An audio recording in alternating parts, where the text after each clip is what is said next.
Executiva. Hoje nós vamos falar sobre Nós não, né? O Dr. Rodrigo. Vamos todos. Dr. Rodrigo, a doutora Miriam também vai ajudá-lo. Fiquei sabendo agora. O currículo dela eu tinha ontem. Quem quiser saber de novo, assiste a aula de ontem que está no YouTube. Eu achei que ia fazer uma surpresa de tirar ela, você avisou. Mas tudo bem, eu avisei tudo, desculpa gente, eu dei spoiler. Mas vamos lá, o Dr. Rodrigo, gente, nós estamos muito felizes em recebê-lo aqui. Ele é advogado, pós-graduado em Direito e Processo pela Unifac, coordenador de prerrogativas de Campinas, triênio 2019-2021, assessor da 8ª Câmara Recursal do Tribunal de Ética e Disciplina da OAB São Paulo, triênio 2019-2021, palestrante da Comissão de Cultura e Eventos da OAB São Paulo, 2019-2021, membro consultivo da Comissão de Direitos e Prerrogativas da OAB Bragança Paulista São Paulo, triênio 2022-2024. Seja bem-vindo, doutor, e a palavra é toda sua. Obrigado. Boa tarde a todos. Acho que vocês me ouvem bem, porque eu não vou conseguir segurar esse microfone aqui. Mas o online Mas está funcionando? Não está funcionando. Vocês querem testar o online? Porque eu acho que ele não está funcionando. Agora está ligado. Agora ligou, hein? Alô? Agora está funcionando. Senão o pessoal do online também não ia conseguir nos escutar. Boa tarde, então. É que eu espere você? Ah, tá tudo certo. Então vamos lá. Então boa tarde a todas, todos e todes, fazendo a nossa inclusão de gênero. Aliás, o tema de hoje também é espinhoso, como foi o de ontem com a doutora Miriam. E eu queria abrir essa apresentação agradecendo, evidentemente, a subseção de Bauru. Presidente Márcia, estar na subseção de Bauru, sabendo que esta é a casa da advocacia do interior, e assim eu posso dizer, esta é a referência, essa grande capitã do interior do estado, no seu protagonismo. Ver essa casa cheia, o sucesso desse congresso só me dá essa certeza. E olha que prestígio, eu nunca imaginei estar aqui na sua gestão, estar aqui dessa forma tão carinhosa com que foi recebido. É uma honra, eu fico realmente emocionado. Não vou nem ficar agradecendo muito, porque eu me emociono fácil. Assim como a nossa colega aqui, senão eu perco o tom. Mas vamos lá. Eu queria começar conversando um pouquinho, fazer uma breve introdução com vocês a respeito desse tema, depois desse agradecimento. E antes, evidente, de falar do primeiro slide, recentemente eu fui convidado para poder falar a respeito de drogas, política de drogas. E foi uma surpresa, examinando alguns textos, onde a gente encontra essa correlação entre encarceramento, não tem nada a ver com o tema da palestra, mas nós vamos voltar para ele, onde a gente vê a correlação entre encarceramento, mulheres negras e política de droga no país. Uma das autoras desse texto, inclusive está para consulta lá no STJ, um trabalho que foi feito há alguns anos atrás, com a seleção de diversos textos no país, esta autora, ela dizia o seguinte, que nenhuma política pública necessária nesse país faria qualquer sentido se não iniciasse por mulheres negras.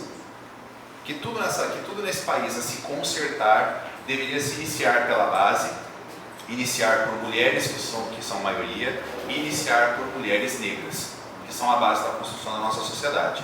Então, não à toa eu faço essa introdução, porque nós sabemos do recorte especial, quando a gente fala em Lei Maria da Penha, quando a gente fala em atuação na Lei Maria da Penha, nós estamos falando também do recorte específico de violência que está, infelizmente, vinculado a gênero, que está vinculado à raça, que está vinculado a machismo, que está falando também de patriarcado e que está falando de posturas judiciais de revitimização.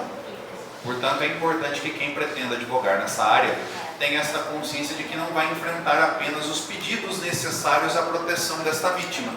Antes fosse assim.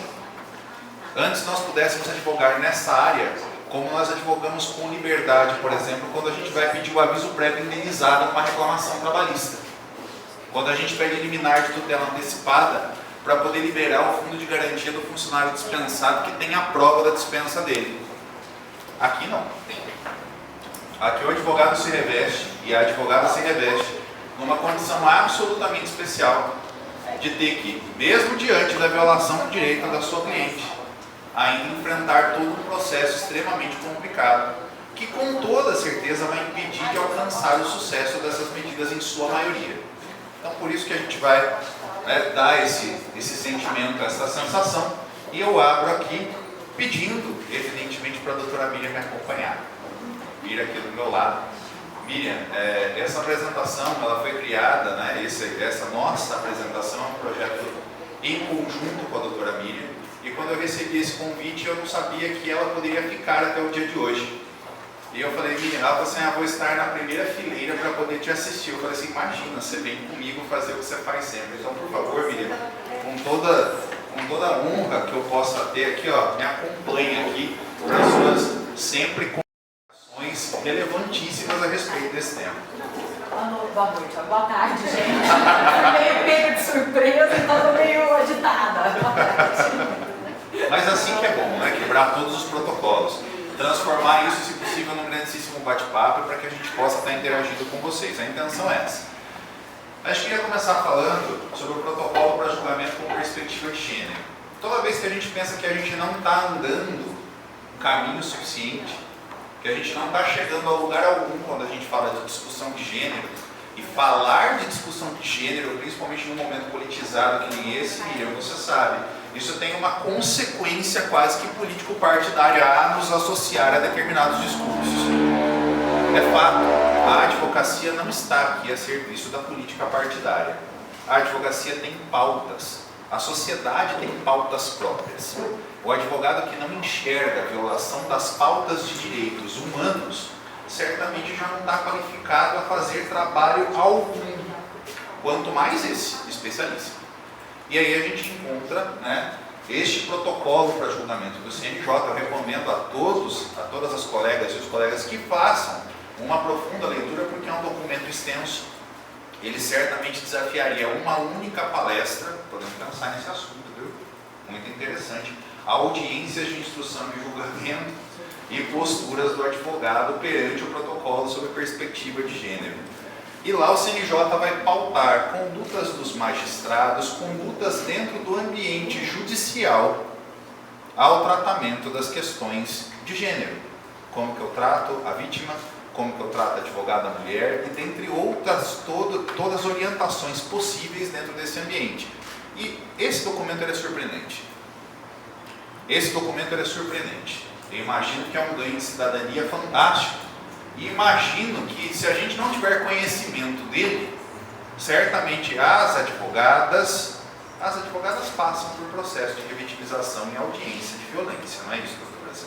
É o que nós estamos acostumados, né, doutoras? É assim que funciona, não é? Ainda mais ao lado da vítima.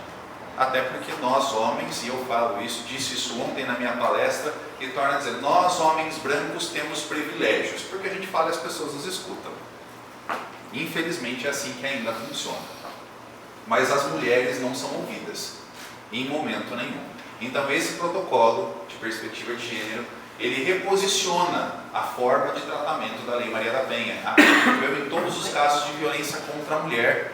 É importantíssimo que se diga que há uma forma especial de tratamento da advocacia e também das vítimas de violência, segundo orientação do CNJ.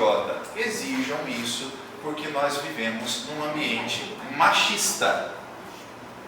O judiciário é machista. Não há outra palavra, não há como diz hoje em dia, não há como passar pano. Né? A vítima de violência está lá para poder atrapalhar, ela está lá porque ela já apanhou uma vida toda e agora só que ela foi reclamar, ela apanhou pouco, ela gosta de apanhar. Não é assim que funciona? De novo, doutora? Nossa, mas para que tanta urgência nesse pedido? Apanhou uma vida inteira e agora está com pressa de alguma coisa? Então nós todos temos que estar atentos àquilo que nos prepara. Se a gente puder seguir, Bi, você quer fazer alguma consideração, meu bem, sobre o protocolo?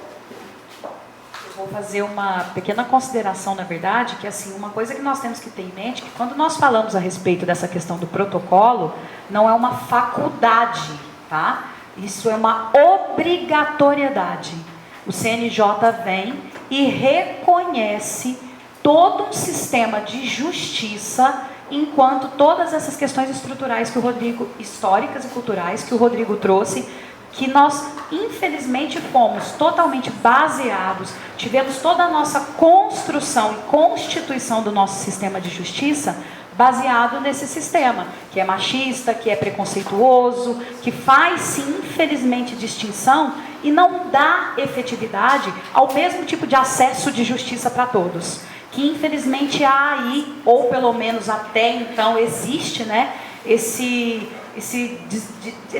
desequilíbrio, digamos assim. Então o CNJ vem, reconhece isso, reconhece toda a falha do sistema de justiça e faz esse protocolo. Esse protocolo, então, ele vem trazer isso, a obrigatoriedade do sistema de justiça, dos magistrados, de se reinventarem, de se ressignificarem, de se reestruturarem para poder receber as vítimas de violência, para poder receber as mulheres advogadas, para poder dar um tratamento diferenciado para essas pessoas que então buscavam pela justiça e muitas vezes eram tratadas de forma diferente enquanto cidadãos e cidadãs que acessamos a justiça temos o direito de ser recebidos da mesma forma. Então é também um reconhecimento do CNJ nesse sentido, de que havia um problema e que esse problema precisa parar de existir. E nesse protocolo vai ter várias formas, né? Várias formas. E obviamente nós, enquanto operadoras e operadores do direito, temos que ter isso aqui como assim uma máxima. Por quê? Porque se de alguma forma algo que não estiver ali não for respeitado, se algo que estiver ali, esse protocolo, essa determinação do CNJ, nós temos que fazer valer os nossos direitos, inclusive no tocante às prerrogativas profissionais. Perfeito. Lei Maria da Penha criando prerrogativas, né? Ensinando sempre a advocacia que a educação é a única coisa que vai resgatar cidadania. Essa questão da obrigatoriedade, de fato, é muito importante. Vamos lá. Esse era o primeiro? Ah, era o primeiro, sim. Vamos lá. E por que a gente traz, né? A gente começa lá pelo fim da lei, porque acho que nas apresentações todas vocês já escutaram bastante a respeito da forma como se dão as medidas protetivas, do que está disponível, do que não está disponível, mas esta apresentação educacional sobre o assistente de acusação é como se fosse um resgate a vocês do papel do advogado dentro desse sistema todo. O que é que o advogado tem que fazer? Então, começando lá pelo final da lei, a gente vai encontrar este chamamento em todos os atos processuais, cíveis e criminais. A mulher em situação de violência doméstica e familiar deverá estar acompanhada de advogado.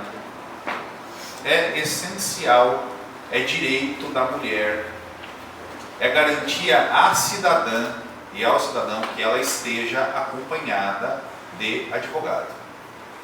Como que se dá isso e por que a gente fala exatamente desse primeiro momento? Porque a lei faz a excetuação do artigo 19, dizendo que ressalvado 19, porque que lá são as medidas concedidas pelo juiz a requerimento do MP ou da vítima. Eu não sei se quem teve um pouco de contato com legislação do trabalho, quem estudou, todo mundo estudou um pouquinho de direito do trabalho aqui, né? Eu fico pensando que às vezes a Lei Maria da Penha tem um pouco daquela coisa do jus postulante. E eu acho que isso é feito de forma absolutamente machista, né? Porque é onde já se viu o juiz ser advogado de parte alguma para poder fazer requerimento de medida protetiva ou, eventualmente, que esta incumbência fique exatamente para o Ministério Público, prioritariamente, como se fosse o paladino da Defensoria da Violência ou, então, ao delegado de polícia. Todos eles não possuem formação alguma de proteção. Eles não estudaram para serem advogados. Eles não têm qualificação, nem esta capacidade postulatória. Então eu penso que a primeira reflexão sobre o assistente de acusação é que pensem muito bem quando a gente de repente diz a algum cliente nosso, a alguma cliente nossa, que ela pode requerer as medidas protetivas na delegacia. Olha só a situação que vocês vão colocar esta mulher para ela poder passar por todo o processo de revitimização sem alguém que de fato conheça a lei e a sua aplicação. Que lá eles querem fazer o pacote básico.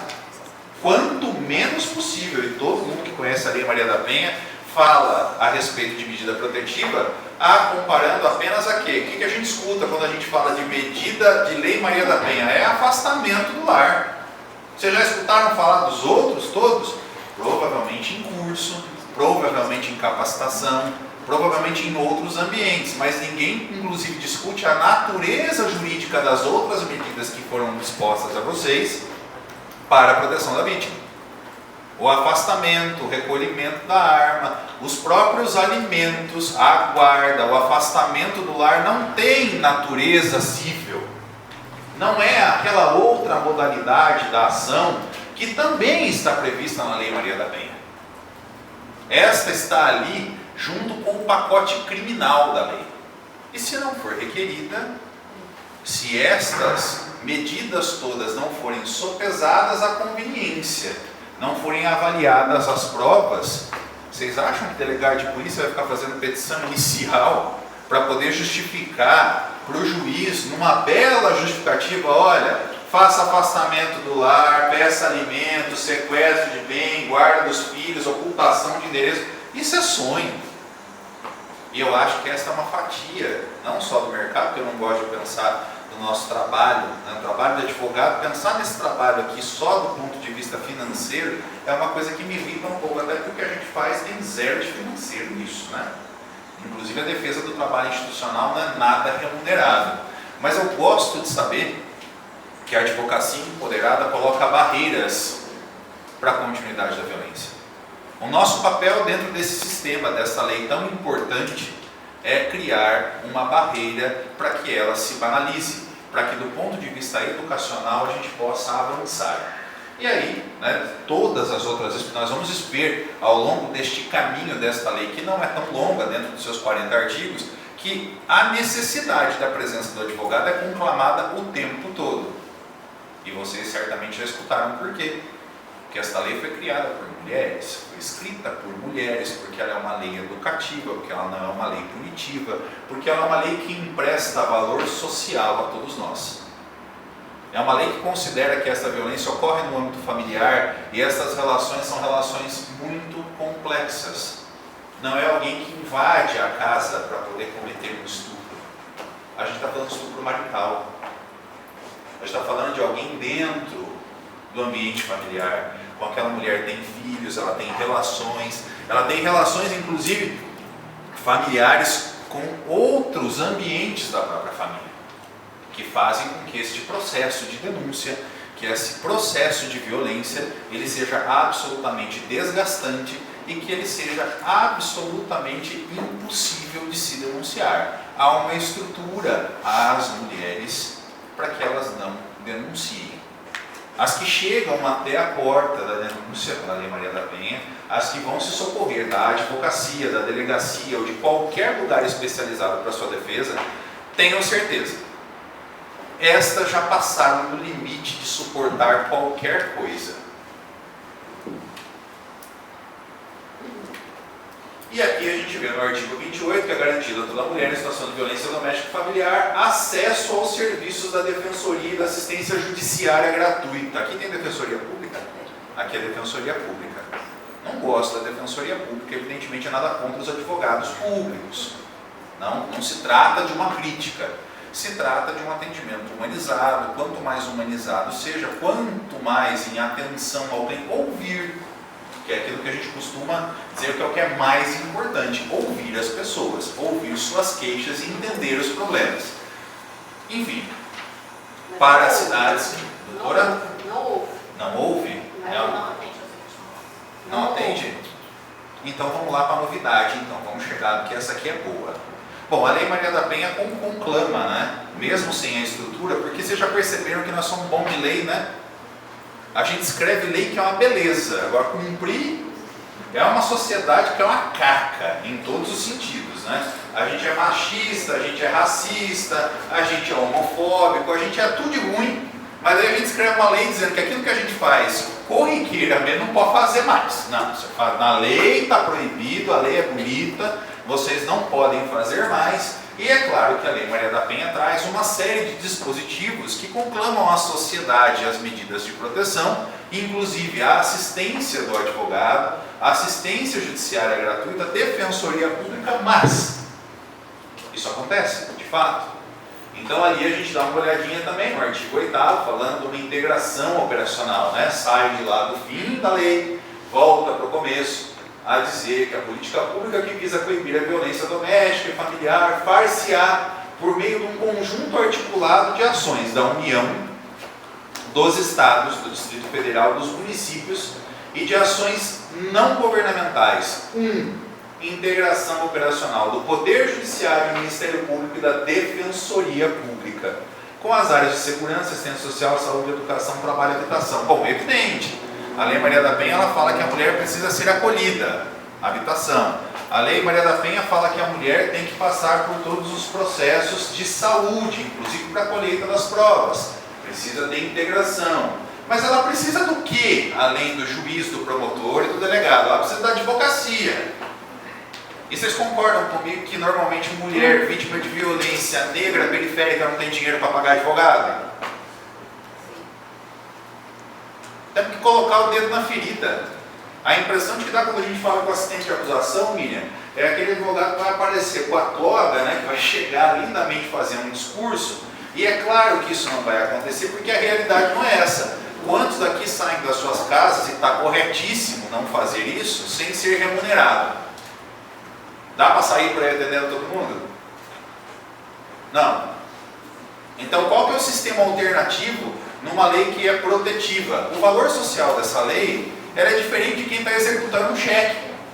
A doutora foi lá, fez um negócio ruim na vida dela, emprestou dinheiro para alguém, isso é problema dela. O Estado não tem que ofertar tutela de forma tão especial, né, de forma tão protetiva, por quê?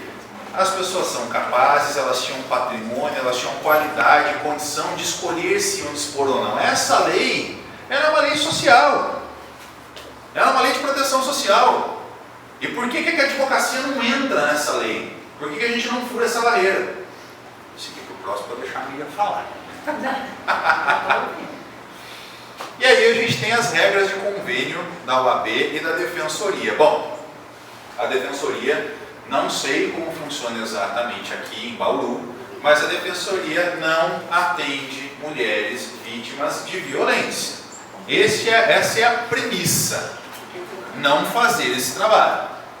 Nunca vi ação da Defensoria fazendo requerimento multidisciplinar para mulher vítima de violência. E aí a gente tem a alternativa, que é o capenga disso aqui, que é para cidades onde não possui defensoria instalada, não é a realidade de vocês, é o convênio com a OAB. Inclusive, eu não sei se vocês viram por aí, Patrícia Vanzolini esses dias fazendo um carnaval, dizendo que ela tinha feito uma revolução neste convênio da Defensoria. Nós conseguimos 17% de aumento. Vocês sabem quanto que o advogado vai receber para poder atender mulher vítima de violência? Alguém teve a curiosidade de consultar? R$135. É o que vai pagar. Ontem eu estava vendo isso aí junto com a Aline. E aí a gente tem nessa regra bonita que foi escrita, né? Que agora então vamos atender. Ganho social. Agora a OAB vai estar ao lado das mulheres vítimas de violência. A nomeação em favor de mulheres vítimas, quando a medida, excetuação, quando a referida medida não for concedida pela autoridade policial por ter natureza complexa ou demandar maior análise jurídica. Aqui acabou o convênio. Se sair um afastamento, doutor, do lar, conceder um afastamento lá, a Defensoria e o convênio falaram, não pago não. Nós estamos aqui em Bauru buscando a Defensoria, não a Defensoria, nós estamos buscando assistência, mas não pelo município, tá? Isso nós estamos buscando para as mulheres aqui em Bauru, porque a Defensoria nossa aqui, além de não atender e muitas coisas, ela não acompanha nada. Então a gente está buscando com o município esse convênio, do nosso projeto junto com o município, que nós vamos fechar, né, Gabriela? Está fechando até. Já assinamos o convênio já. Importantíssimo. Porque nós não temos nada, não temos retaguarda nenhuma. É importantíssimo. Porque dentro dessa regra nova aqui, já não existe. É a primeira barreira, quer dizer, se a gente começa a sinalizar, e eu não gosto disso porque nós, da advocacia, nós temos condição de entender o que está escrito na lei. Então não venha fazer propaganda, nem ficar balançando o chapéu do vizinho, porque a gente sabe quando ele não vai chegar. Isso aqui não vai chegar. E não vai chegar também o que está escrito aqui, ó, quando houver necessidade de interposição, aqui no meio, de recurso contra a decisão que não acolheu o pedido da medida protetiva, total ou parcialmente. Fez esse pedido, quer dizer, se não foi ali, né, então está vinculado. Agora imagine o seguinte, a Miriam que é expert no assunto, você está com um caso que é aquele que vai dar porretada, você vai pegar esse agressor e você vai virar do avesso, você vai pedir o conjunto todo de medidas protetivas porque ele tem condição financeira, porque ele está fazendo violência psicológica, porque tem estupro envolvido, tem uma série de questões com relação à violência dos filhos. Você vai gastar a Lei Maria da Penha numa única petição. Mas de repente, a tua cliente foi lá, ela registrou o boletim de ocorrência e foi concedido uma só. E você vai ser nomeada aqui, ó. Você vai recorrer do que foi indeferido ou você vai poder fazer tudo de novo? Não. Vai recorrer só daquilo que não foi dado, com ele de pagar esta fortuna de R$135. É esse que é o ponto todo. E aí a gente continua no 3, quando na necessidade de pedidos de reconsideração contra a decisão judicial desfavorável ao pedido da medida protetiva, no todo ou em parte. A gente acaba repetindo, né? Porque eu nunca vi isso aqui. Primeiro a gente fala de recurso e depois a gente traz o fenômeno do embargos auriculares. A gente vai lá chorar para o juiz para ele poder pedir para fazer uma coisa que ele não fez. Nem parece que foi escrito por advogado. 4. Quando houver necessidade de maior instrução probatória ante a complexidade da causa. O que chama a atenção é o 7º, né? O advogado nomeado nos termos do parágrafo antecedente ficará vinculado para as demandas de proposição das medidas correladas na área de família pelo período de 18 meses. 18 meses. Vinculado ao caso. A contar da decisão prolatada em série de medida protetiva, fazendo jus, para tanto, de nova nomeação por apontamento, observada a regra do parágrafo 20 da cláusula do convênio. Quer dizer, na verdade, o advogado vai passar 18 meses vinculado a isso, trabalhando de graça, e só vai ter novo apontamento para as medidas correladas do cível. Não está escrito, mas nas criminais, se você precisar de mais uma medida criminal, você não vai receber absolutamente nada por isso. Minha amiga, seguindo? Vamos lá. Gente, você olha que responsabilidade, viu? Se a Miriam gostando, daí eu vou ficar começando. Eu não estava nervoso, bater uma coisa aqui assim agora. É que tem a resposta da defensoria e no processo crime que eu estou como nomeada de rock, falando que dia 19 de julho eles responderam, que não tem como defender a vítima. A gente tem que lidar com essas questões, com essas situações. Mas assim, teoricamente, dentro desse silêncio todo que vocês estão fazendo, alguém discorda da importância da Lei Maria da Penha ou da necessidade assistencial de promoção pelo Estado da defesa da vítima? Tem alguém que discorda disso aqui? Porque a gente está em maioria de mulheres, como deveria ser mesmo, né? A advocacia já é composta por mais mulheres. Então, este mini auditório tem mais mulheres. Mas alguém discorda? Alguém tem um posicionamento diferente, achando que essa vítima tinha que ficar mesmo a Deus dará e receber da sociedade o tratamento que encontrar, da forma que encontrar, do jeito que der? Porque eu fico pensando se é eu que estou falando uma grandíssima besteira, né? Se isso de fato acontece. E aí, fazendo de novo, né, lá no artigo 8º, eu encontrei essa artezinha aqui para poder explicar a igualdade. Eu achei ela muito proveitosa, né? Porque comparar igualdade com matemática, né? Em somas que resultado não podem dar outro número. Para poder dizer que homem é igual, aliás, que a mulher é igual ao homem, lá fala no artigo 8º, né? Também como uma medida decorrente da aplicação dessa tão importante lei, o destaque nos currículos escolares de todos os níveis de ensino para os conteúdos relativos aos direitos humanos, à equidade de gênero, de raça ou etnia e ao problema da violência doméstica e familiar contra a mulher. Parece que o CNJ então tem uma cartilha, ok? Suficiente. Eu estava falando de prerrogativas ontem, eu estava falando de tamanho de saia, de decote, estava falando que a única instituição que pode falar de traje, de vestimenta feminina para advocacia ou de masculina é a OAB, mas vocês já encontraram alguém censurando a roupa de vocês? Ou alguém querendo sexualizá-las para obtenção de algum tipo de vantagem num processo judicial? Ó, vai lá despachar, mas abusa no decote, coitada das estagiárias, né? É esse o caminho que a gente está ensinando? Eu acho que não é. Eu acho que é por isso que a gente tem que ter olhares atentos. A ordem tem essa importância, nós somos diferenciados por isso, porque nós temos esta obrigação educacional. Mas quando a gente fala de ensinamento de gênero nas escolas, tem pai e mãe que arrepia até o último fio do cabelo. Não, imagina. Continue ensinando a sua filha que ela só pode brincar de boneca, que o brinquedinho dela é limpar a fralda, que o brinquedinho dela é dar de mamar, que aí quando ela chegar na idade adulta, ela vai aprender também que é o macho que controla as finanças da casa, que é o macho que é o provedor, e que é o macho que pode fazer dela o que ela quiser, porque ela veio com um DNA de bondade, de humanidade, que mulher tem uma visão mais carinhosa. Não tem, viu? Nossa, aqui tem meu pra mim. Não tem. Eu entendi, gente. Na verdade foi só um desvio de olhar, porque esta é uma mulher generosa. Vamos seguir. E aqui a gente vai encontrar formas de atuação novamente. Tudo que a gente está chamando a atenção de vocês é porque quando a gente não encontra dentro da nossa atuação, dentro deste processo judicial, então, a educação de gênero, tratamento de gênero, e a gente não encontra as proteções todas de pagamento e remuneração da advocacia, quero que vocês compreendam então que vivemos dentro do ambiente institucional. E infelizmente, me perdoe dizer isso, a minha instituição tão amada, a OAB, machista também. O patriarcado está ali na cláusula do convênio. Não é importante? A maioria das advogadas são mulheres. E aí a gente tem que ver assim, um verdadeiro escarcéu para poder colocar um negocinho assim desse tamanho e pagar R$130. Por que é que não tiraram, sei lá, da remuneração na cláusula do convênio de outro lugar e aumentaram a remuneração desse pagamento aqui? O que é mais importante? Como que a gente classifica a importância da atuação do convênio?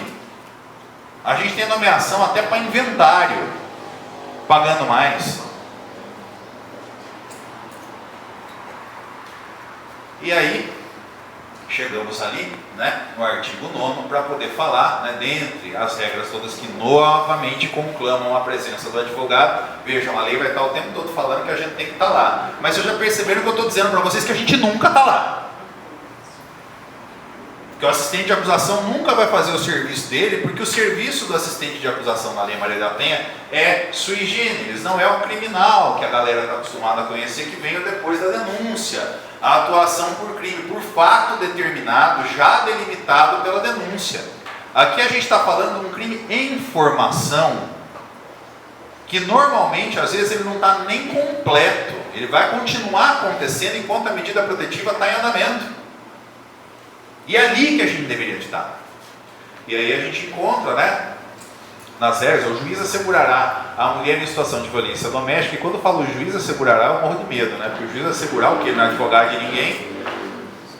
A violência doméstica e familiar, preservar a sua integridade física e psicológica. Acesso prioritário à remoção quando servidora e integrante da administração pública direta ou indireta. Já requereram isso para alguma servidora pública vítima de violência? Já viram esse requerimento para alguém? Esse silêncio é perturbador. E aí a gente vê lá o 3, o 2, manutenção do vínculo trabalhista, quando necessário afastamento do local de trabalho por até 6 meses. Alguma vez vocês estudaram essa estabilidade, esta modalidade de estabilidade trabalhista? Contrato de trabalho, vamos falar de suspensão e interrupção para a proteção da vítima? Alguém já requereu isso? Como que o advogado pergunta para vocês se o convênio vai pagar? Se vocês tiverem que requerer, tiverem que fazer inclusive a formalização disso, em um ambiente que não seja o ambiente judicial, que essa estabilidade ela pode desafiar inclusive uma questão de competência. Eu vou fazer no juízo criminal, onde ela é vítima de violência, ou vou requerer estabilidade na justiça do trabalho? Eu não vou responder essa pergunta hoje, senão não sai daqui, né, Miriam? Encaminhamento à assistência judiciária. Quando a gente escuta encaminhamento à assistência judiciária, estamos falando da gente, viu? Somos nós. Quando for o caso, inclusive para eventual ajuizamento de ação de separação judicial, divórcio, anulação de casamento, dissolução de união estável perante o juízo competente.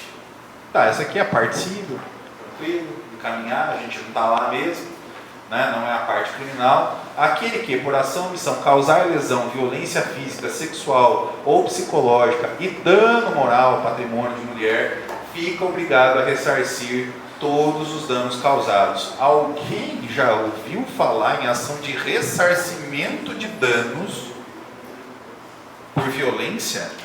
Nem física, nem psicológica eu nunca vi. Mentira.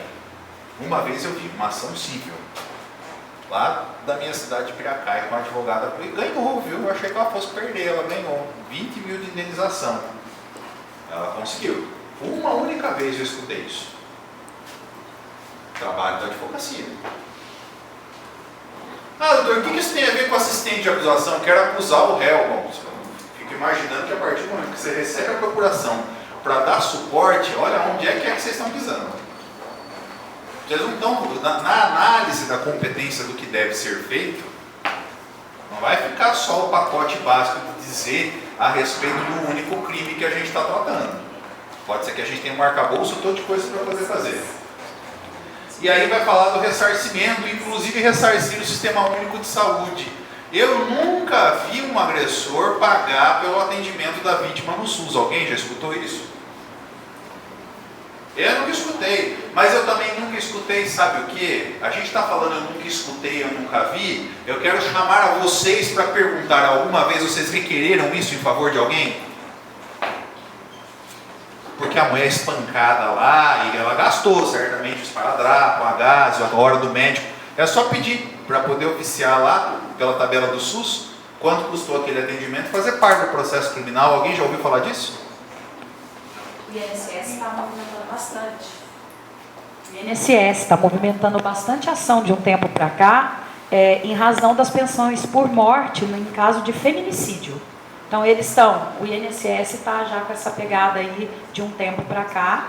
É interessante até dar uma olhadinha nessas ações, pesquisa simples mesmo nesses sites de pesquisa, para ver assim, até a fundamentação nesse sentido, para que nós possamos utilizar assim, o inverso, né, de estar ali nessa promoção do contrário, levando em consideração todas essas questões aqui que o Rodrigo trouxe. Então tem bastante material já na internet nesse sentido, de ações de ajuizamento do INSS contra o feminicida, em razão, porque quando há, né, o feminicídio, e ela era uma colaboradora, ela era uma assistida, né, uma beneficiária do INSS, surge aí para os dependentes, para aqueles, obviamente, que preenchem os requisitos necessários para receberem a pensão por morte, né? E aí o INSS abriu aí um precedente para cobrar do agressor, né, do feminicida, essa responsabilização, para que ele passasse a ser aí como se fosse aí um sócio dele nesse pagamento, né? Porque ele teria antecipado essa morte daquela segurada, que então estaria gerando um gasto aí para os cofres públicos, então seria ali o direito ao ressarcimento, pelo INSS, óbvio, né? Para os cofres do INSS. E sim, não podendo esquecer que este ressarcimento, claro que não vai livrar a barra do agressor, né? Cuidado lá com a parte criminal. Então, estamos propondo a vocês que isso tudo é muito multidisciplinar, que Lei Maria da Penha não é engessada dentro de um único ramo do direito. E por que não é? Porque uma lei de relevante valor social e educacional não poderia estar adstrita à punibilidade. Só punir não é o objetivo dessa lei. Essa lei é um chamamento à vida. É de uma mulher dizendo, não me mata. Tenho que cessar a agressão. Eu preciso de condições para sair deste processo. E aqui a gente vem, né, outros pedidos que poderiam ser muito decorrentes da atuação da advocacia com relação à violência doméstica, a prioridade de matrícula em escola, né, para tirar do local eventualmente, e o sigilo deste endereço, tanto da vítima quanto da onde estão matriculados os filhos, para poder proteger dentro do ambiente da Lei Maria da Penha. Vamos lá? Só um gancho até da conversa que nós tivemos ontem, né, a respeito da questão da advocacia disruptiva, que a gente falava ontem.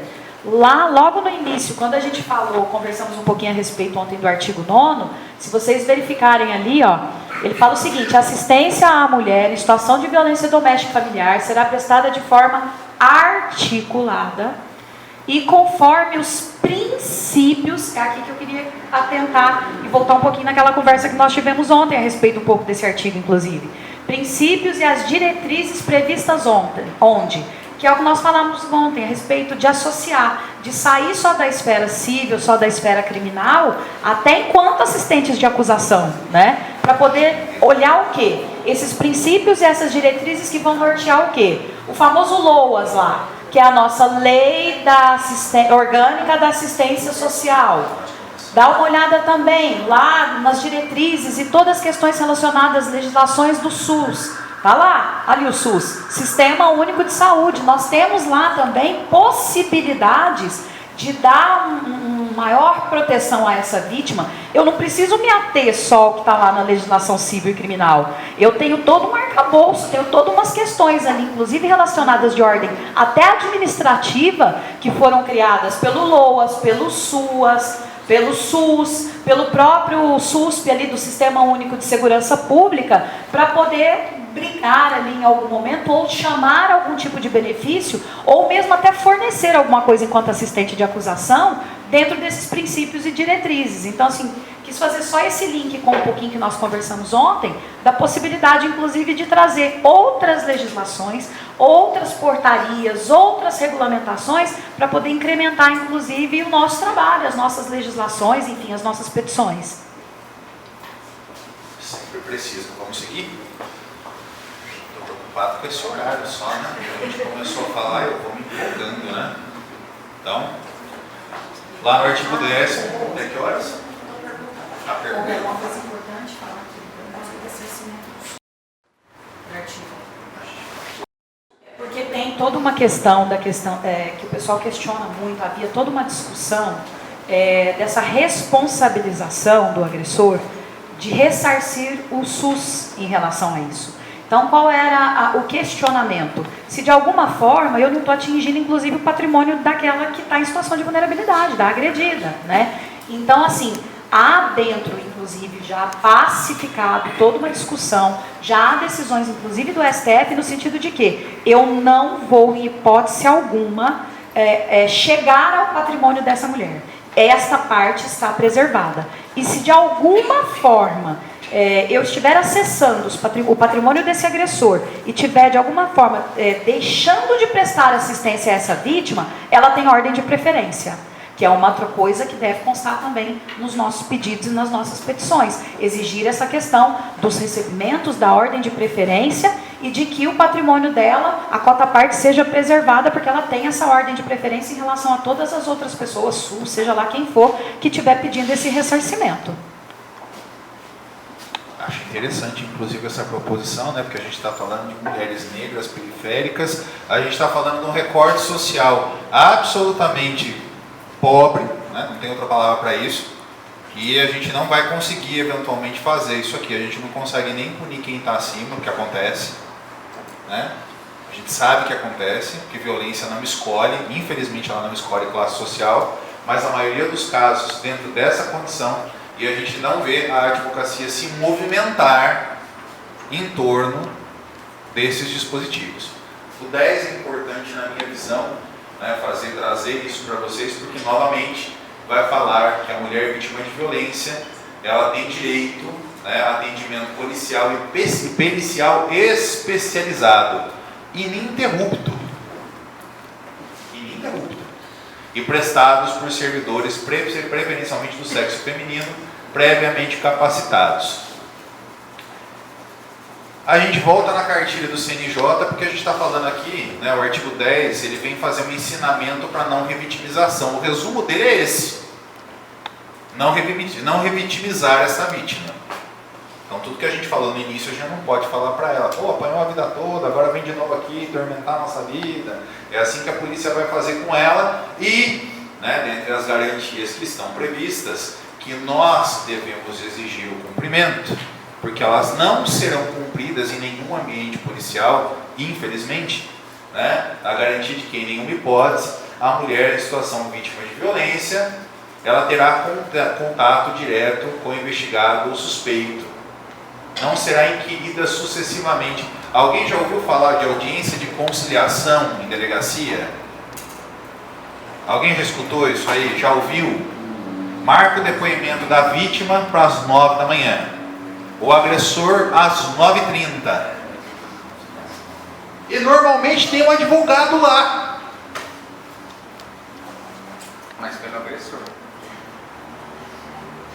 E eu já vi pela vítima.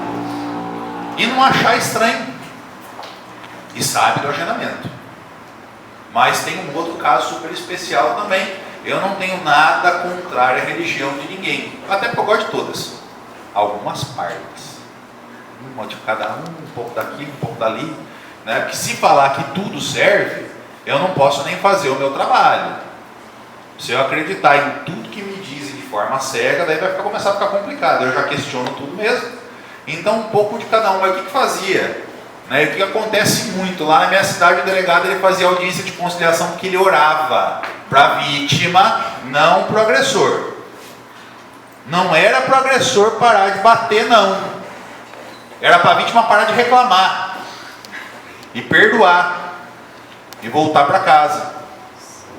E não registrava a ocorrência. Não dava seguimento. Então é por isso que nós devemos estar lá. Então se chegar lá, doutor, pelo agressor, o senhor está lá, né? Eu penso aqui que se eu sou advogado da vítima, eu chamava até o AB. Porque eu entendo que isso aqui não é só uma violação da lei garantista da Lei Maria da Penha, como uma violação de prerrogativas. Eu não posso estar no mesmo ambiente para defender esta mulher vítima junto com o advogado e junto com o agressor no mesmo ambiente. É direito da vítima e também direito do profissional da advocacia que lá está. Entendam que ele é extensível. Podemos seguir? Rodrigo, só Ai, para... Gabi, volta só um pouquinho. Aqui vocês têm a sala de lais? Já tem outra? Tem? Então, aqui, ó. Onde que ela está aqui? Está aqui. Lembra que a gente falava de ficar criando leis, enquanto nós já temos uma legislação que traz praticamente tudo e precisamos de políticas públicas, precisamos de ações para colocar em prática? Está aqui, ó. Sala de lais, atendimento diferenciado, humanizado, num atendimento de um lugar totalmente diferenciado, onde há ali todo um atendimento diferente, uma prestação de atendimento diferente para a vítima de violência. Está aqui. A gente falava sobre isso ontem. Se eu te perguntar, você responde com sinceridade, por que é que a gente não tem sala de lais no país inteiro? Porque qual que é o objetivo de não ter o atendimento especializado? Qual que é o recado que a sociedade, dentro do ambiente jurisdicional, dentro do ambiente policial, qual é o recado que ele quer passar à vítima? A gente inclusive conversava um pouquinho a respeito sobre isso ontem, né? A questão de certas prioridades que deveriam ser prioridades e não o são, né? Então, assim, é uma resposta que eu acho que a gente ficaria até horas aqui, porque ela é muito complexa, ela é muito profunda, ela vai, assim, em bases muito culturais, muito históricas, que vão estruturar todo o sistema de justiça, né? A verdade acho que é bem essa. Eu estaria exagerado se eu dissesse para você que eu acho que o recado que se dá institucionalmente, institucionalmente o recado que se dá é: pode bater. Pode bater. Tem outro recado? A gente não faz porque a gente não quer. E o que eu estou aqui dizendo para vocês é que a advocacia também tem que cobrar, porque nós somos instrumento transformador da sociedade. Aqui está um núcleo de ação que a advocacia está deixando. E eu digo para vocês que não é de hoje não, porque essa lei não é novinha, viu? E isso tudo que está acontecendo aqui já tem um tempo. Miriam, estou dizendo que vão cortar a gente. Estão falando que vão cortar. Eu fiquei sabendo que o povo atrasa aqui. Eu não, ontem a gente começou com pontuais, né, gente? E terminaram na hora também. Bom.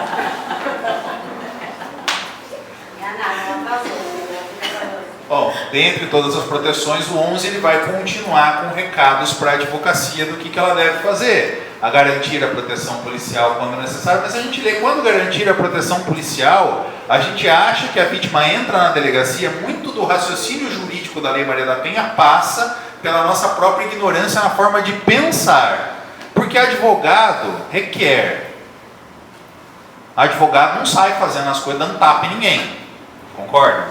Se fazem isso, não façam, por favor. Vocês vão ter sérios problemas na ética. Mas a nossa questão aqui é garantir a proteção policial, mas tem que ter requerimento, né? A gente acabou de falar que aqui, já no 11, a gente lá no fim tem a garantia da presença. A gente começou dizendo que esse atendimento é multidisciplinar e que tem que encaminhar para assistência jurídica. Então você vai precisar de proteção policial, de encaminhar o ofendido para o hospital, posto de saúde e ao Instituto Médico Legal. O que a gente está falando isso aqui? Provas.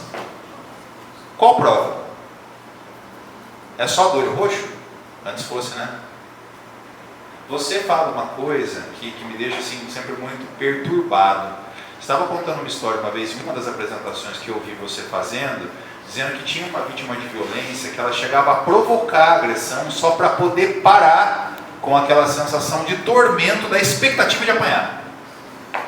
Ela preferia apanhar logo de uma vez, passar por isso, porque depois daquilo o agressor ele se acalma e ele dá um pouco de sossego. Não, com isso eu sei lidar. Eu espero. Eu acho que a advocacia está esperando um tempinho também para poder fazer o que tem que ser feito, né? Estou chamando aqui todo mundo, está tentando arrastar todo mundo pelo cabelo aqui, né? Vamos ver se... Fornecer transporte para o ofendido e seus dependentes para o abrigo ou local seguro quando houver risco de vida. Eu nunca vi acontecer. Eu nunca vi acontecer. Aí, se necessário, acompanhar a ofendida para assegurar a retirada dos seus pertences do local da ocorrência do domicílio familiar. Informar a ofendida os direitos a ela conferidos nesta lei e aos serviços disponíveis. Quais serviços disponíveis? Principalmente os serviços de saúde e os serviços de proteção, que ninguém vai informar, porque se informar tem que dar. Se eu chegar aqui e falar, olha, a CAASP oferece o benefício A, B, C, e você compra remédio com desconto, aí você chega lá e fala, doutor, falaram que tinha um desconto no medicamento da CAASP, eu fui lá fui comprar um protetor solar, não tinha, e eu pago mais barato na outra farmácia. Enganaram vocês. Agora, se eu prometo, eu tenho que dar, não tenho que cumprir. Agora, aqui, se eu prometer, eu entrego. Não, então é mais fácil nem falar que tem. Não vai informar, por isso que a gente tem que estar presente. Mais um destaque no 12, né, em todos os casos de violência doméstica e familiar contra a mulher, feito o registro da ocorrência, deverá a autoridade policial adotar de imediato os seguintes procedimentos sem prejuízo daqueles previstos no Código de Processo Penal. Ouvir a ofendida e elaborar o BO, colher todas as provas. Bom, se fizer oração, não está fazendo isso aqui, né? Porque não está previsto, né? A audiência de conciliação de espancamento não existe, só para lembrar vocês desse pequeno detalhe. Colher todas as provas que servirem para esclarecimento do fato e circunstâncias, remeter no prazo de 48 horas o expediente ao juiz, determinar que se proceda o exame do corpo de delito, ouvir o agressor e as testemunhas, não evidentemente na presença da vítima no mesmo horário, no mesmo local, para não ocorrer vitimização, ordenar a identificação do agressor e fazer juntar os autos folhas de antecedentes. E aqui esta é a parte legal, que a Miriam também tem uma história ótima sobre quem não quer devolver a arma, porque a gente está num momento que estamos dizendo que a gente precisa ter arma, né? Nossa, olha, vamos dar tiro em todo mundo. E eu tenho advogado falando que, nossa, eu preciso de arma. Que a advocacia tem risco de vida. Risco de vida todo mundo tem. Eu acordei, do jeito que eu sou atrapalhado, não sei nem como eu cheguei até aqui, sem bater com a cabeça na privada. Isso acontece. Eu nunca trabalhei, eu fui ensinado de uma outra forma. Eu talvez tenha sido de uma geração que tenha me dito que a advocacia, a única coisa que ela precisa é falar bem, escrever bem, estudar bastante, convencer com poesia e beleza. Porque vocês concordam que na base do xingamento você não convence ninguém? E eu sou uma pessoa difícil de fazer as coisas forçadas. Se você me pede com um jeito, né? Ô doutor, faça aí um favor, por favor. Eu faço, mas se for na base da marreta, eu não faço nada. Então, mais armas, mais violência. E esse recado está sendo dado lá atrás, quando ele fala, aqui no 5, verificar se o agressor possui registro de porte. Com a quantidade de arma que a gente tem, né? Porque agora hoje em dia todo mundo, né? Que até quem atira estilingue pode ter revólver, né? Então, é clube de tiro, clube de não sei do que, tem clube de tudo. Tem um clube da violência, deve ser, né? A caravana. Porte de arma de fogo e, na hipótese de existência, juntar aos autos essa informação, bem como notificar a ocorrência à instituição responsável pela concessão do registro e emissão do porte. O que é que esse recado que a lei está falando? Eu acho que ela fala um pouco desse registro de quem tem arma, porque é policial militar, por quem é guarda, quem trabalha no exército, quem de fato, em tese pela função que exerce, poderia ter este porte. E isso constitui uma gravidade. Eu acho que a lei não previu o que ia acontecer no futuro, mas ela tem plena aplicabilidade. Até porque, em tese, todo porte de arma concedido até para fins esportivos, limitado uso no ambiente, né, que isso já não pode esquecer, né, que quem tem arma para essa finalidade não é para sair com ela dentro do carro, nem para poder fazer a sua segurança dentro de casa, é fim esportivo, mas enfim. A lei também tem essa previsão. E há quem não queira entregar, não é? Quem diz que não vai entregar essa arma, que só entrega para o superior hierárquico. E aí a gente pode seguir, porque é o spoiler do próximo slide, mas a gente já vai falando dele também, não bem do próximo, não está mais lá na frente, que caso esta autoridade superior daquele que tem o porte de arma não fizer cumprir, responderá também às penalidades dessa lei. Tira da possibilidade do agressor e coloca mais uma pessoa para ser punida para eventualmente tirar essa arma de circulação.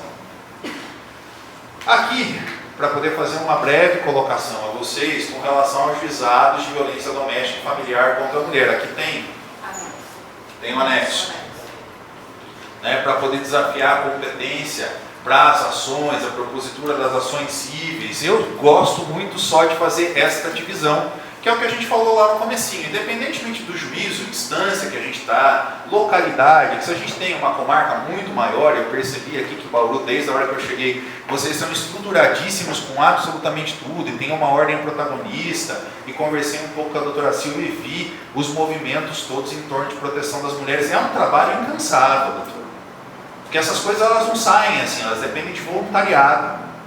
A gente falou dessa não vontade do Estado e do recado que nos dão o tempo todo. Então, dentro dessa estrutura, independentemente de ser no juizado da violência, na competência aqui estabelecida, se é no domicílio da residência, do ofendido, da vítima, do agressor, aonde se baseou a demanda, o que a gente tem que fazer, a distinção é a parte criminal da lei e o que a gente deve requerer dentro da parte criminal prévia, e que essas derivações cíveis, como consequência, elas podem ser aplicadas ou dentro do próprio juizado ou do juízo comum. Aqui um destaque rapidamente para vocês, que antes a gente sabia que foi assim, não, retira a agressão, vai lá na delegacia e...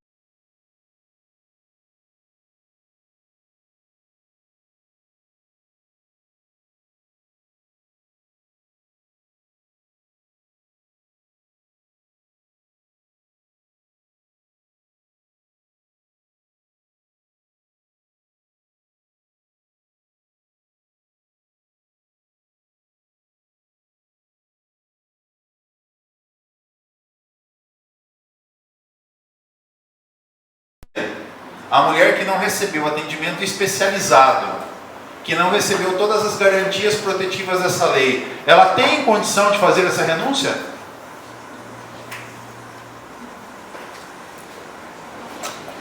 Eu acho que não. A audiência, que eu vou chamar para poder perguntar, doutora, a senhora apanhou, tomou a cacetada, não pôde sair de casa, não conseguiu acessar o seu patrimônio, está violada na sua dignidade, envergonhada perante a sociedade, E aqui chegou, né, eventualmente com traços de violência sexual, e aí está chegando para poder fazer a desistência. E aí eu perguntaria se fosse magistrado, né? Acho que eles não vão fazer essa pergunta. Recebeu o atendimento qualificado? O psicológico ininterrupto? O das medidas todas de proteção econômica, psicológica e social? Vocês conseguem compreender capacidade para essa vítima fazer a opção entre continuar sendo violada ou não? Cuidado com o DNA da mulher, viu? Cuidado com isso que ensinaram para vocês, porque olha só onde é que a gente vai. Vamos lá para frente. Ali tinha um recorte especial que a Miriam gosta de fazer. Você pode fazer se você quiser. Você pega o microfone na hora que você quiser. Quando fala, eu deixei o expulso, aquela parte sua. Eu vi que ele colocou uma observação ali, porque o que acontecia muito? Acontecia da mulher entrar, fazer essa representação e desistir. Aí qual era a orientação que a maioria dos colegas advogados, das colegas advogadas, dava para essa mulher? É só você não aparecer na audiência, porque o processo vai ser arquivado. Aí o que o MP começou a fazer? Você simplesmente não aparecia na audiência, o Ministério Público fazia o quê, doutor? E depois contra a mulher? Denunciação caluniosa. Por quê? Porque você movimentou todo o Estado, movimentou toda a máquina e de repente você simplesmente some e não dá nem satisfação. Então, assim, hoje, inclusive essa audiência vem para resguardar isso. Porque ali, perante o juiz, ela vai dar as justificativas plausíveis. Em tese, tem que ter havido um acompanhamento, inclusive pela equipe psicossocial do fórum, para saber se não há nenhum tipo de coação ou indícios de coação ou algo do tipo, né? Porque essa mulher também pode estar sofrendo algum tipo de ameaça para poder fazer essa retirada de representação, né? Então dá toda essa questão. Contudo, né, hoje um dos maiores argumentos na prática é exatamente para evitar essa questão da denunciação caluniosa, porque algumas vítimas estavam sendo processadas pelos promotores porque simplesmente sumiam do processo. Então, qual era o entendimento? Se você não está em situação de violência, nada. Ou se você estava e terminou, então termine o processo. Ou então venha e justifique por que está acontecendo. A maioria era orientada, infelizmente, a simplesmente não aparecer para que o processo fosse arquivado. Antigamente lá na... O pessoal poder te ouvir. Antigamente lá em Jaú, os juízes eles faziam uma audiência do artigo 16 no dia seguinte da prisão. Você traz a vítima aqui para, se ela se retratar, tudo bem, senão ela vai continuar presa. Mas eles faziam no dia seguinte, não tinha acompanhamento, porque muitas vezes, até por falta de instrução mesmo, a própria vítima procura o advogado, fala, meu marido está preso, ele brigou, estava bêbado ontem, tira ele da cadeia. Aí se ela explica, o juiz concorda. Antigamente eles faziam no dia seguinte. Chegava à prisão, no dia seguinte você levava a vítima lá, fazia audiência, ouvia o MP, aí tratava. E só mais uma consideração, se atentar aqui que nós estamos falando de representação, de ações públicas condicionadas, tá? Condicionadas, ou seja, eu dependo da representação da vítima. Porque quando eu estou falando de ações públicas incondicionadas, quem está ali tutelando, quem está tocando essa ação é o Ministério Público. E essa mulher, ela vai figurar, na verdade, como a vítima. Inclusive, se você olhar ali no processo, vai estar lá embaixo o nome dela escrito assim, vítima. E quem vai estar à frente dessa ação, tocando essa ação, é o Ministério Público. Tá? Aqui eu estou falando, por exemplo, no caso de ameaça. Né? No caso do Ministério Público, por exemplo, eu estou falando de caso de lesão corporal de natureza grave, por exemplo. Então, assim, há essa diferenciação entre a ação ela ser pública condicionada ou pública incondicionada também, para que isso aqui possa acontecer. E aí, cabe transação penal? Dá para poder pagar a cesta básica em caso de agressão? Aqui a nossa colega já está respondendo que não. Esse recorte, ele é especialíssimo. Mas você sabe o que acontece por aí? Acontece, porque tudo aquilo que é humano, né? A gente andou vendo por aí, termo de transação penal. Não cabe, viu? Próximo. Para falar novamente da assistência jurídica, né? Então lá, recebido o expediente, cumprido a ofendida, caberá ao juiz conhecer do expediente, decidir sobre as medidas protetivas, determinar o encaminhamento da ofendida ao órgão da assistência judiciária, quando for o caso, inclusive para ajuizamento da ação de separação, divórcio, anulação de casamento, dissolução de união estável perante o juiz competente. Comunicar ao Ministério Público. É só mais uma chamada a o encaminhamento desta vítima para a advocacia. É necessário. Porque a gente sabe que não vai acontecer, porque não tem defensoria, tá? Então, gente, só para fazer o lembrete, né? Legitimadas ao processo, né? Legitimadas ao pedido da medida protetiva, poderão ser concedidas pelo juiz a requerimento do MP ou a pedido da ofendida. Quem que é que pede pela ofendida? Quem que eu penso que é qualificado para poder fazer esse requerimento? A advocacia. O advogado, assistência jurídica. A gente está falando lá atrás, aconteceu, a agressão ela tem que ser encaminhada, tem que ser esclarecida a respeito dos direitos dela. Nesse momento aqui, já tem que ter a nossa presença. As medidas protetivas de urgência serão aplicadas isolado ou cumulativamente. Isso foi o que a Miriam explicou para vocês muito bem ontem. E aqui, falando a respeito das novas medidas de urgência, sempre quando colocam a posição do Ministério Público e do juiz como salvador e como quem obrigatoriamente faria esta advocacia, eu penso que a gente está falando da proteção, eventualmente, daquela que não tem condição nenhuma de ter acesso à advocacia. Será que quem escreveu a Lei Maria da Penha já imaginava, doutora, que a sociedade não daria resposta de proteção por meio da advocacia? Que a gente de alguma forma elitizaria essa lei e alijaria a vítima desse sistema de proteção? Precário, a gente já disse que é, cheio de críticas, mas necessário. Infelizmente ainda não fosse a única porta de entrada à delegacia, o hospital e o próprio judiciário, com todos os problemas, a gente poderia falar em zero aplicabilidade da Lei Maria da Penha.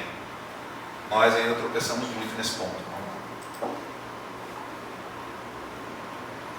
Enfim, esse aqui no 21, a gente está se encaminhando para uma finalização, falando a respeito da necessidade de notificação da vítima de todos os atos processuais, especialmente ingresso e saída da prisão, sem prejuízo da intimação do advogado ou do defensor público.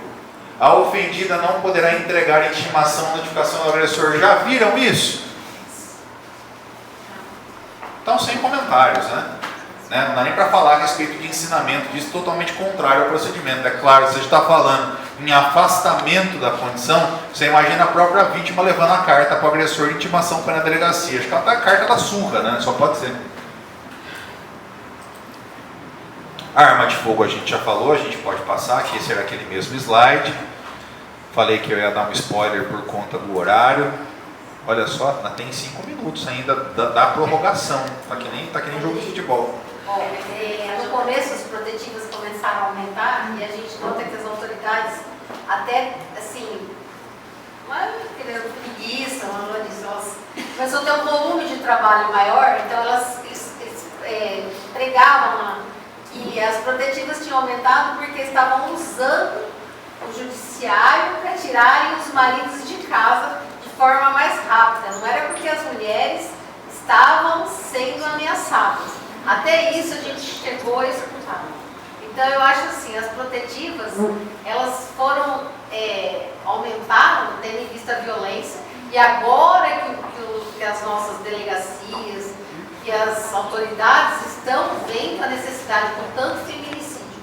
Mas no começo, nós do projeto chegamos a escutar isso.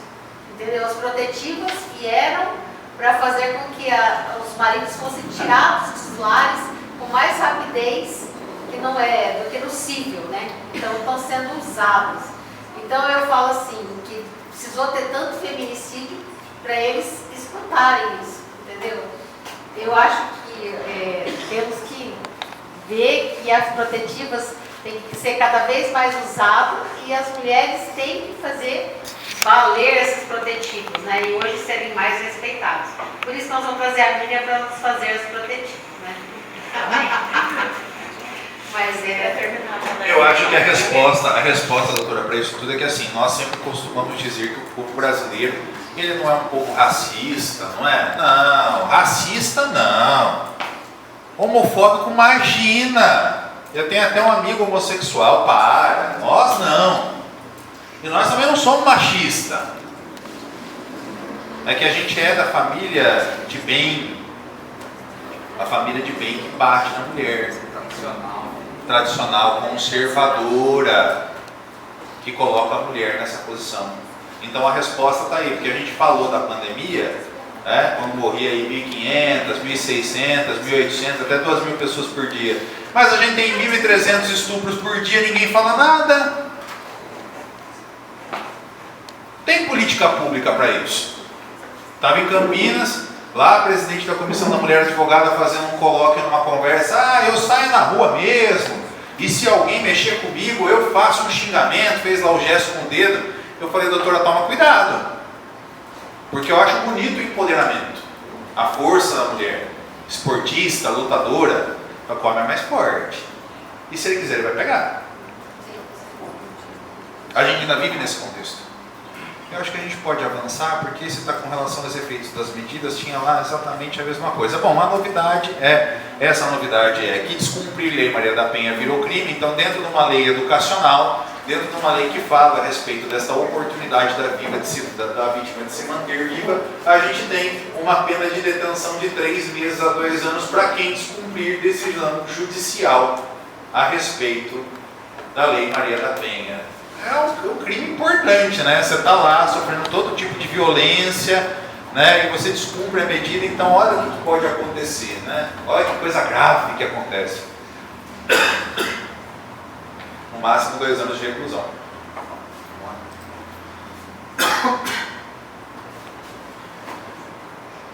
E aí a gente fala, essa parte do 37 ela é muito importante, por quê? Porque a Lei Maria da Penha ela também traz essa possibilidade das associações promoverem a defesa da vítima. Eu não quero chamar o AB de associação, porque não é. É uma entidade sui generis. Mas, para os fins dessa lei, e não só esta grande instituição, mas como muitas outras, tem legitimidade, né? E aqui pela própria lei, por associação de atuação na área regularmente constituída há pelo menos 1 ano nos termos da lei e podendo ser dispensada em caso de representatividade. A lei manda recados importantes à sociedade, à advocacia, à vítima, ao próprio Poder Judiciário, de como se estruturar, inclusive, para a defesa da vítima desse valor social, que ainda não acontece. Vamos lá, finalizar com uma informação, está chegando, esse é o último mesmo. Miriam, você quer colocar alguma coisa antes da lei do minuto seguinte? Só um adendo, porque eu estou me lembrando aqui, eu não sei se todos já têm atuação, né, na área criminal ou não, se estão iniciando, mas assim, pode parecer besteira, mas eu acho que um encaminhamento nunca é besteira, né? E se tiverem dúvidas também fiquem livres para perguntar, porque às vezes a gente tem isso, né? Mas é tão bobo. Não, nunca é. Se é dúvida, já não é besteira, tá? Então eu achei interessante, de repente, só fazer esse recorte para dizer assim, quem é esse assistente de acusação? Porque às vezes tem pessoas aqui que não estão familiarizadas com essa parte da área criminal. Então, normalmente eu tenho ali uma ação, quem está tocando é o Ministério Público, é ele que entrou com a ação, né? Eu vou pedir a habilitação, eu inclusive preciso ter uma procuração específica, dizendo que eu serei uma assistente da acusação. Aí eu vou pegar essa procuração específica, vou habilitar essa procuração no processo, tá? Que já foi ali ajuizado pelo Ministério Público, e eu passo a fazer o acompanhamento junto com o Ministério Público. Eu sou um assistente, como o próprio nome diz. Então, assim, infelizmente, quando eu sou só o assistente da acusação, há ali alguns requisitos e alguns impedimentos que eu também terei que obedecer. Como, por exemplo, o Ministério Público tem toda uma tese, ele está fazendo toda uma questão ali dentro do processo. Eu não posso, no meio da audiência, me levantar e falar, sou contrário a tudo que ele está falando ali. Então, assim, tem que haver certos alinhamentos, certos requisitos que eu terei também que atender enquanto um assistente ou uma assistente de acusação, tá? Então, assim, só para a gente poder estar, assim, na mesma linha de raciocínio nesse sentido. E uma outra coisa que é interessante ponderar também é que eu ingresso no processo, vamos supor que vocês foram procurados porque em alguns momentos, infelizmente, e aqui não é uma crítica, acho que bons e maus profissionais nós temos em qualquer área dentro do sistema de justiça, mas às vezes até pelas correrias do dia a dia, aquele promotor ele não vai parar, assim como nós dentro do nosso escritório de advocacia particular, por exemplo, para ficar dando esse atendimento e explicando certas coisas para aquela vítima, como que está o andamento do processo, em que pé que está, o que já aconteceu, o que não aconteceu, qual vai ser a tese defensiva dele, se entende que há a possibilidade de incrementar alguma outra coisa ali naquele sentido, e aí vocês são procurados, tá? Aí vocês vão fazer essa habilitação ali como assistentes da acusação, e vão passar a fazer esse acompanhamento. A partir dessa habilitação, uma outra coisa que é interessante também, é que vocês pegam este processo exatamente no momento processual que ele está. Não vai poder surgir nenhuma tese mirabolante nova, não vai poder voltar nada neste processo para fazer nada, obviamente, a não ser que haja ali uma questão de vício, de nulidade, que possa ser argumentada nesse sentido, tá? Mas seria, assim, basicamente isso a função do assistente de acusação. Gosto de teses mirabolantes.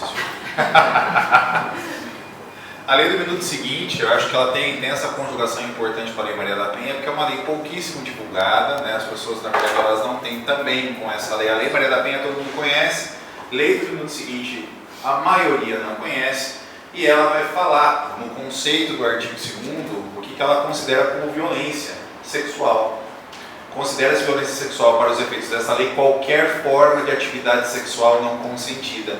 Eu acho essa expressão do artigo 2º um ganho social importantíssimo, porque vem dizendo a respeito do atendimento imediato, obrigatório, diagnóstico de lesões físicas, amparo médico, psicológico, social, facilitação do registro da ocorrência, profilaxia de gravidez, profilaxia das doenças sexualmente transmissíveis, coleta de material para a realização do exame de HIV para posterior acompanhamento e terapia, fornecimento das informações às vítimas sobre os direitos legais e sobre todos os serviços sanitários disponíveis, fornecimento de informações...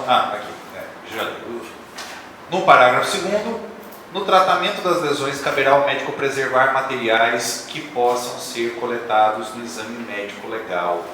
Essa lei, eventualmente aplicada, pode ser aplicada também no caso de violência doméstica, porque não esqueçam que quando nós falamos de estupro e violência, as maiores taxas acontecem dentro da onde? Da casa. Perturbador.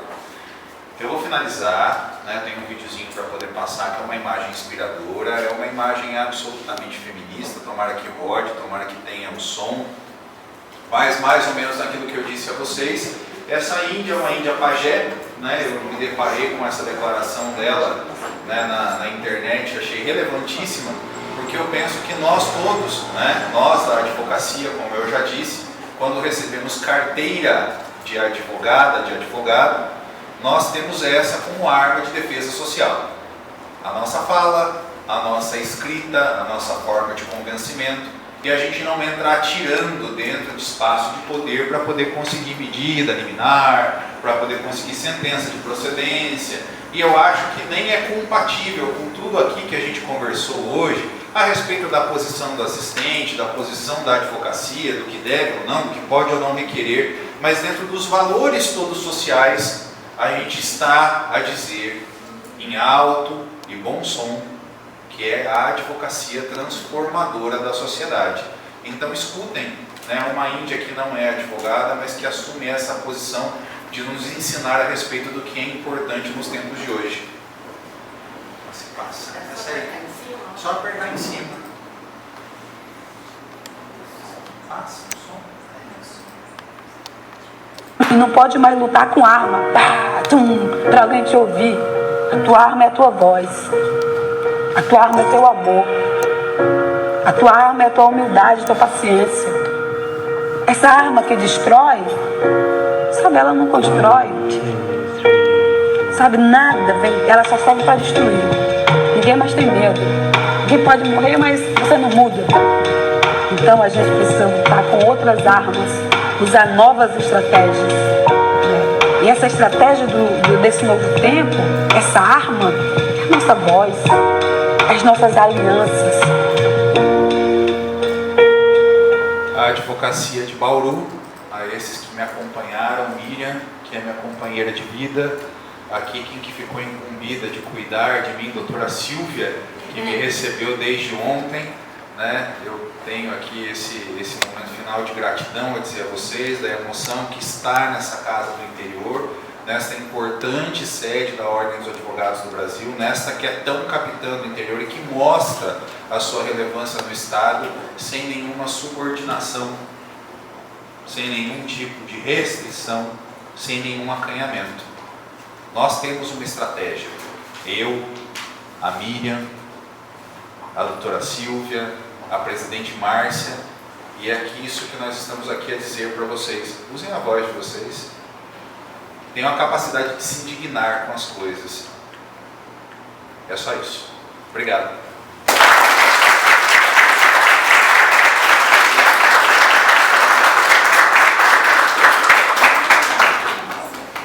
Quero agradecer a palestra, muito obrigada. Eu acho. Está funcionando? Quero agradecer, muito obrigada. Enquanto o doutor falava, eu pensava várias coisas que acontecem aqui em Bauru. E quero complementar só uma coisa. Eu escutei da delegada da DDM que os colegas advogados sempre encaminham a vítima para pedir a medida protetiva na DDM. Então, vamos mudar essa nossa postura também. Porque nem sempre a gente precisa de um boletim de ocorrência, precisa, né, para determinados casos. Para alguns a gente pode pedir a medida protetiva direto. Então, vamos mudar um pouco essa nossa postura de advogado também. Não encaminhar tudo para a DDM. Nós podemos fazer o pedido da protetiva, tá? Então, aproveitando vocês que estão aqui, só para deixar esse recado, porque é o nosso exercício, né, da profissão, é a nossa advocacia. Então, vamos ter um outro olhar também para essa questão. E não vamos deixar tudo na mão da DDM, porque nós temos muito mais a oferecer. Muito obrigada. Peraí, cadê? Pega a louca. O nosso certificado, um agradecimento. Ela quer fotografar. Vai tirar um certificado. Isso, vira pra cá.